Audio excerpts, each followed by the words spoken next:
National conference की अहम meeting मुनक्किद हुई। पार्टी के नायब सदर उमर अब्दुल्लाह को एनसी लेजिस्लेचर पार्टी का लीडर मुंतखब किया गया। सीएम के ओहदे पर हतमी फैसला कांग्रेस इत्तेहादी पार्टनर से मुलाकात के बाद किया जाएगा। डॉक्टर फारूक अब्दुल्ला ने तस्दीक की है कि उमर अब्दुल्ला को मुत्तफिका तौर पर एनसी लेजिस्लेचर पार्टी का लीडर मुंतखब कर लिया गया है। एनसी कांग्रेस की मीटिंग आज होने का इम्कान है। दोनों पार्टियां मिलकर कल एलजी मनोज सिन्हा से मुलाकात करेंगी और हुकूमत साजी का दावा पेश करेंगी। इस बीच आजाद एमएलए सतीश शर्मा ने श्रीनगर में उमर अब्दुल्ला से मुलाकात की। सतीश शर्मा पहले कांग्रेस से जुड़े हुए थे। उमर ने कहा कि 4 नौमुंतखब अरकान ने नेशनल कॉन्फ्रेंस को हिमायत का ऐलान कर दिया है और अब एनसी अरकान की तादाद 46 हो गई है। बनी से आजाद उम्मीदवार डॉक्टर रामेश्वर, छम्ब से सतीश शर्मा, सुरनकोट से अकरम चौधरी और इंदरवाल से प्यारे लाल ने एनसी की मीटिंग में शिरकत की। मीटिंग के हवाले से जो फैसला हुआ वो आप जानते हो। नेशनल कॉन्फ्रेंस की लेजिस्लेटिव पार्टी की मीटिंग हुई। लेजिस्लेटिव पार्टी ने अपने लीडर का फैसला किया और मैं नेशनल कॉन्फ्रेंस के लेजिस्लेटर्स का दिल की गहराइयों से शुक्रगुजार हूँ कि उन्होंने मुझ पे एतमाद जताया, मुझ पे भरोसा किया और मुझे एक मौका दिया कि मैं राजभवन जाके गवर्नर साहब से हुकूमत बनाने का दावा करूं।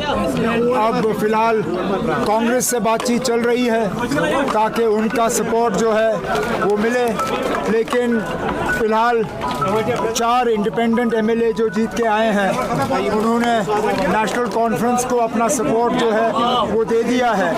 तो अब नेशनल कॉन्फ्रेंस का जो स्ट्रेंथ है वो 42 प्लस 4 इंडिपेंडेंट्स, सो 46। तो नेशनल कॉन्फ्रेंस के कई नौमुंतखब मेंबरान ने पार्टी को मिले मैंडेट को तारीखी करार दिया है। न्यूज़ 18 से बात करते हुए उन्होंने कहा कि चैलेंज बहुत हैं, मगर वो लोगों की तवक्कुआत पर पूरा उतरने और पार्टी के मंशूर को पूरी तरह लागू करने की भरपूर कोशिश करेंगे। बड़ा चैलेंज है, मैंडेट फुल है आपको, लेकिन चैलेंज तो है, चैलेंज तो बहुत बड़ा है क्योंकि लोगों को बहुत उम्मीदें हैं, लोगों को बहुत एक्सपेक्टेशन है। लोगों ने 10 बरसों में बहुत परेशानियां देखी हैं, चाहे वो बेरोज़गारी की बात हो, 370 हटाने की बात हो, 35A को ख़त्म करने की बात हो, आपका रोज़गार छीनने की बात हो, रियासत जो हमारी एक पुरानी रियासत जम्मू कश्मीर थी उसको 2 हिस्सों में तकसीम करने की बात हो, डेवलपमेंट ना होने की बात हो, लोगों की बात ना सुनने की बात हो, लोग जो नौजवान जेलों में हैं उसकी बात हो। चैलेंजेस तो बहुत है, लेकिन इंशाल्लाह हम कोशिश करेंगे और हमें यकीन है कि लोग भी हमें बिल्कुल साथ देंगे, हमारे साथ कोऑपरेट करेंगे। लोगों ने पार्टिसिपेट किया, इसीलिए पार्टिसिपेट किया कि लोग चाहते थे कि यहाँ पे जो उनके मसले और मुतालबात थे, जो उनको सफ़र किया मतलब उनको ह्यूमिलेट किया जाता था, उसको वो वक़ार हासिल करने के लिए लोगों ने आज सपोर्ट किया। लोगों ने वोट दिया एक पार्टी को, वो है नेशनल कॉन्फ्रेंस, और इंशाल्लाह रहमान हम खरे उतरेंगे। इंशाल्लाह उनके जो मसले और मुतालबात है वो इन पर खरे उतरेंगे। इंशाल्लाह हम उनके काम करेंगे। सर एजेंडा क्या रहेगा जो नई गवर्नमेंट का? सबसे पहले बस यही आवामी मैंडेट को हमें रेस्पेक्ट करना है। जो लोगों ने 70 के बाद इतना बड़ा मैंडेट दे दिया, this very important responsibility. Statehood रहेगा?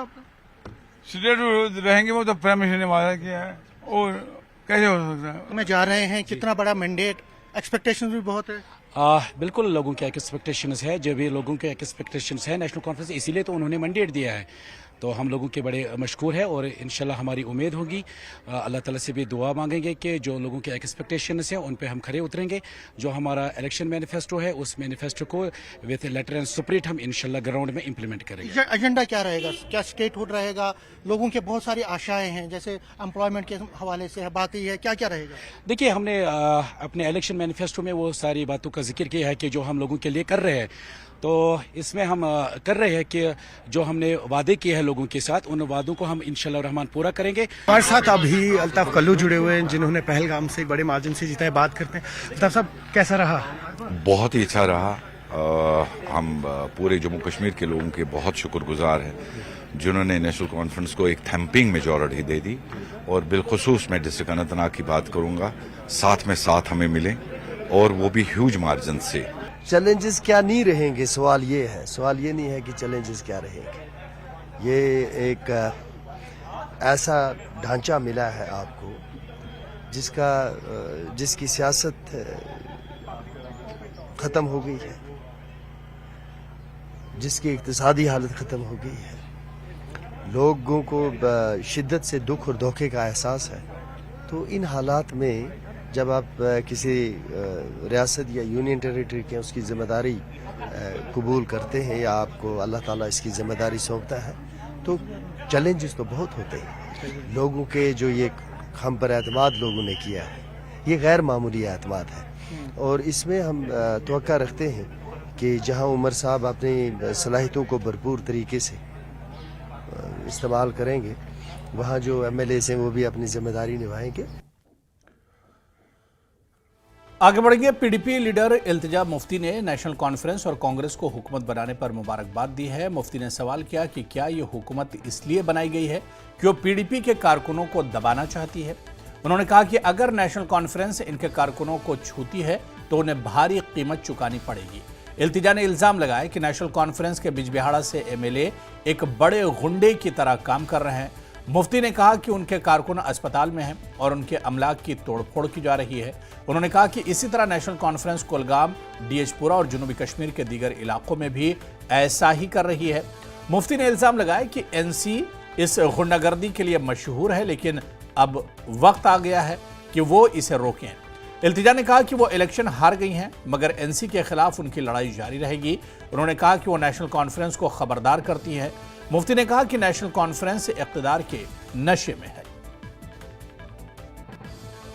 आपने कहा कि जीत के बाद नेशनल कॉन्फ्रेंस जो है वो नशे में धुत है और उसका कारण है कहीं ना कहीं जो इस वक्त हम ग्राउंड पे देख रहे हैं, स्पेशली साउथ कश्मीर में आपकी कॉन्स्टिट्यूएंसी में भी seeing a lot of ruling happening there. Yes, absolutely. जो बिजबिहाड़ा के एमएलए हैं जिनको जुम्मा नहीं हुआ इलेक्ट होके, आप बिलीव नहीं करेंगे, वो इन रफियंस के साथ, गुंडों के साथ, अपने एनसी वर्कर्स के साथ जाके जब वो शीशे तोड़ रहे हैं पीडीपी वर्कर्स के, वो वहाँ खड़े हैं। एंड उनको जब पुलिस ने कहा कि आप कोई एक्शन क्यों नहीं ले रहे हैं, ही हैज सेड कि मैं क्या करूँ, मैं अपने वर्कर्स को कंट्रोल कैसे करूं। तो मुझे बताइए, अगर आप अपने वर्कर्स को कंट्रोल नहीं करेंगे तो किस पे आपका कंट्रोल है? ये तो आपकी बात मानेंगे। सो समवेयर गुंडा राज फिर से स्टार्ट हो गया। इनने यही खिड़म में किया 4 अप्रैल 1979 को, और आज जब इतने सालों बाद, 30-40 साल बाद, जब लोगों ने इनमें यकीन जताया, तो ये इसलिए अक्सरियत लाई है इनने, ताकि ये बाकी पार्टीज को तंग करें, अपना गुंडा राज करें, लूट खसूट करें। We are not going to allow this to happen. And what do you think, अभी यहाँ से पीडीपी आगे कहाँ? आगे बहुत अभी आगे जाना है। एंड आई फील कि ये साइकिल्स चलती रहती हैं, जमातें आती हैं, they win elections, they lose elections. अगर आप हर एक इलेक्शन जीतेंगे तो ऑपोजिशन में एक ही पार्टी बैठेगी क्या? कभी कभी आपको भी ऑपोजिशन में बैठना है। There is nothing wrong with it and we take this challenge heads on. Jammu Kashmir BJP की एक नौजवान और वाहिद मुंतखब खातून मेंबर असेंबली शगुन परिहार ने किश्तवाड़ हल्के से नेशनल कॉन्फ्रेंस के उम्मीदवार सज्जाद अहमद किचलू को 521 वोटों से शिकस्त दी। शगुन परिहार ने कहा कि उनकी जीत बीजेपी की जीत है और यहाँ के मुहिब्बे वतनों की जीत है। उन्होंने कहा कि यह हुकूमत की जीत है जिसने अमन अमान और भाईचारा कायम किया। शगुन ने कहा कि उन्होंने दिन रात पैदल इंतखाबी मुहिम चलाई और पूरे किश्तवाड़ हल्के में लोगों से राब्ता किया। इंतखाबी मुहिम के दौरान इनकी तबीयत खराब हुई, लेकिन इसके बावजूद वो लोगों से राब्ते में रही। शगुन ने कहा कि जब वो जीत गई तो उनको अपने आजहानी वालिद याद आ गए। इनका कहना है कि वो कहते थे कि जब भी कोई काम करो ईमानदारी से करो, ईमानदारी का सिला जरूर मिलेगा। उन्होंने कहा कि बेटियां हमेशा अपने बाप में दुनिया देखती हैं, लेकिन उनके वालिद के कत्ल के बाद उनकी पूरी दुनिया तबाह हो गई। उन्होंने कहा कि यहाँ के लोगों ने हमेशा उनका साथ दिया। शगुन के वालिद अजीत परिहार और चचा अनिल परिहार को दहशतगर्दों ने 1 नवंबर 2018 में कत्ल किया था। जीत शगुन परिहार की जीत नहीं, ये जीत भारतीय जनता पार्टी की और सभी लोगों की जीत है। यहाँ के राष्ट्रभक्त समाज की जीत है। यहाँ पे अमन और भाईचारा लाने वाली सरकार की जीत है। अगर देखा जाए, आपने नेशनल कॉन्फ्रेंस के काफ़ी कद्दावर नेता सज्जाद अहमद किचलू को हराया। क्या लगता था आपको, काउंटिंग हो रही थी, तो क्या लगता था आपको कि आप जीत सकते हैं? जी, मैं यही कहूँगी कि जब से पार्टी ने मुझे ये मैंडेट दिया तो तब से मैंने पूरी कर्तव्य निष्ठा से काम किया। मैं आपको कह दूं कि हमारे घर के सामने चौगान ग्राउंड है। मैंने पूरा चौगान ग्राउंड का चक्कर भी नहीं कभी लगाया होगा।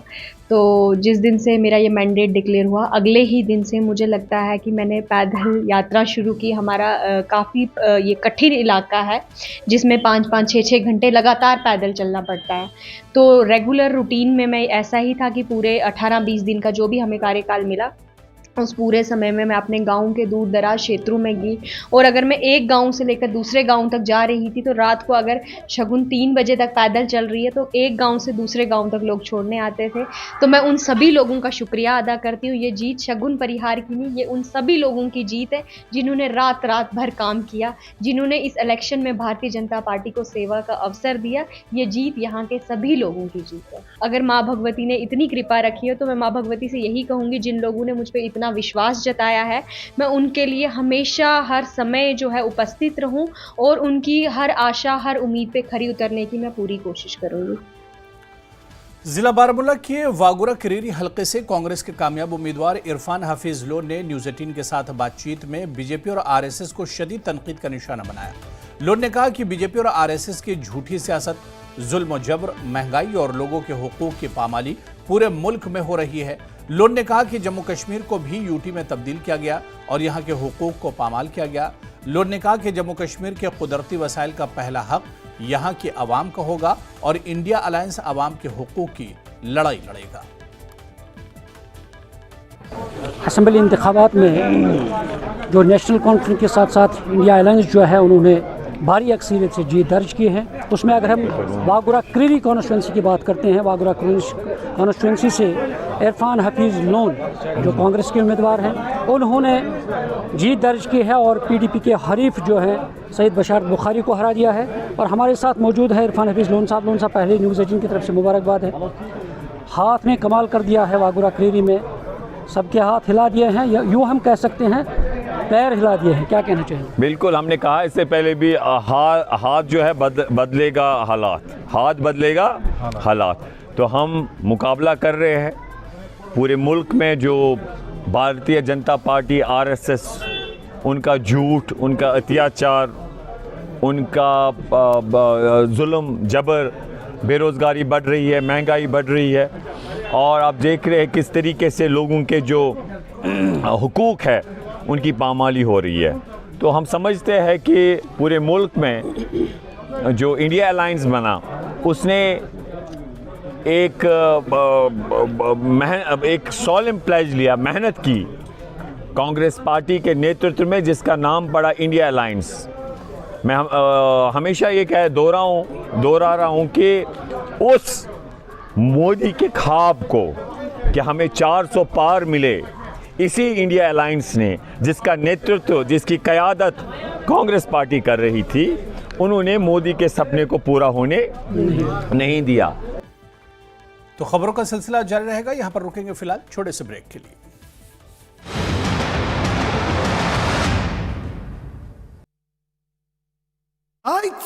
जाने माने उद्योगपति रतन टाटा का निधन। 86 साल की उम्र में रतन टाटा ने ली अंतिम सांस। मुंबई के ब्रीच कैंडी अस्पताल में अंतिम सांस ली।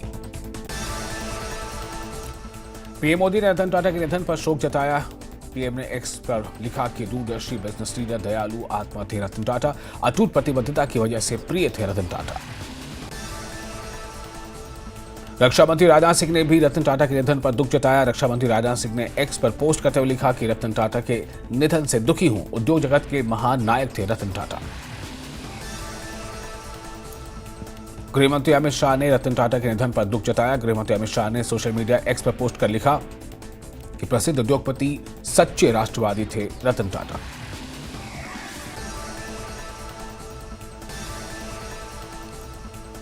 और नेता प्रतिपक्ष राहुल गांधी ने भी रतन टाटा के निधन पर दुख जताया है। राहुल गांधी ने एक्स पर लिखा कि रतन टाटा ने व्यापार और परोपकार दोनों पर अमिट छाप छोड़ी है। कार्यवाहक सीएम नायब सिंह सैनी ने रतन टाटा के निधन पर जताया शोक। कार्यवाहक सीएम सैनी ने एक्स पर पोस्ट कर लिखा कि रतन टाटा के निधन की खबर अत्यंत दुखद है। रतन टाटा के योगदान को सदैव याद किया जाएगा। आज भी दिल्ली दौरे पर हरियाणा के कार्यवाहक सीएम नायब सैनी। सूत्रों के मुताबिक 15 अक्टूबर को लेंगे शपथ। पंचकूला के परेड ग्राउंड में होगा शपथ ग्रहण समारोह।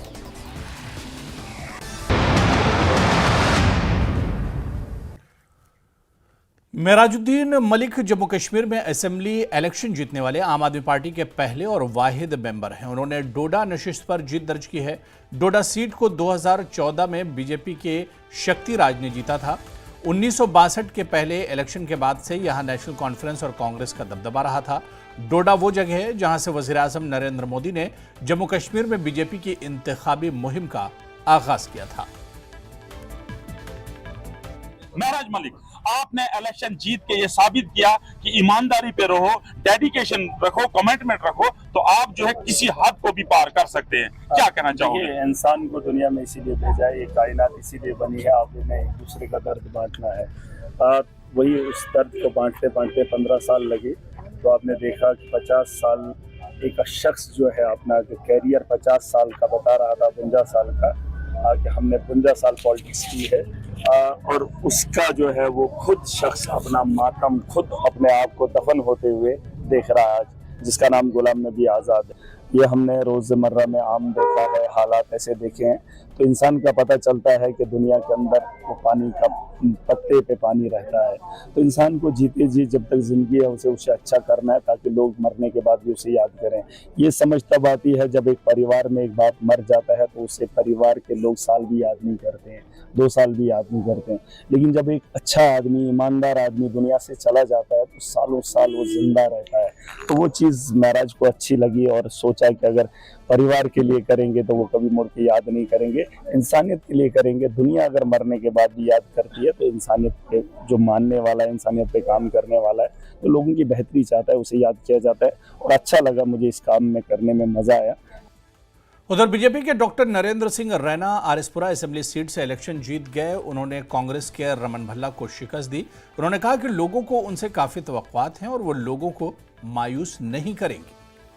यहाँ की जनता, यहाँ के वोटर, यहाँ पार्टी के कार्यकर्ता और आम समाज जिन्होंने पार्टी पॉलिटिक्स से ऊपर उठ के मेरी मदद की, चाहे वो सभा सोसाइटी हैं, जैसे उदास मार्ग की पूरी टीम ने मेरे साथ काम किया, और क्या रविदास समाज ने मेरे साथ काम, ऐसे कई समाज हैं जिन्होंने पार्टी पॉलिटिक्स से उठ के मेरी मदद की है और लोगों ने खुल के मेरा समर्थन किया है। और मैं यहाँ के वोटर को, यहाँ की जनता को शेयर करना चाहता हूँ। बीजेपी के नौमुंतखब रुकन असेंबली सुनील शर्मा ने कहा कि जो हुकूमत बनने जा रही है इसकी बुनियाद झूठ पर है। शर्मा ने कहा कि ये धोखे पर है। उन्होंने कहा कि अवाम ने हरियाणा में भी कांग्रेस को सबक सिखाया। उन्होंने कहा कि जम्मू कश्मीर के अवाम ने हमेशा नेशनल कॉन्फ्रेंस पर जो एतमाद दिखाया है, इसमें खयानत की गई है और वो मुस्तकबिल में भी करेंगे। ये सरकार जो है, मुझे लगता है कि इसकी बुनियाद ही झूठ पे है, फरेब पे है।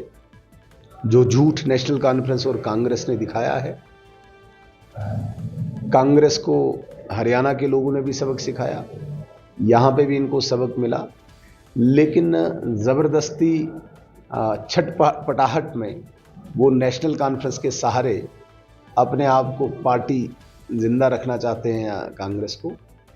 जहाँ तक नेशनल कॉन्फ्रेंस की बात है, आप यकीन माने नेशनल कॉन्फ्रेंस पर जम्मू कश्मीर के लोगों ने जो इस वक्त विश्वास जताया है,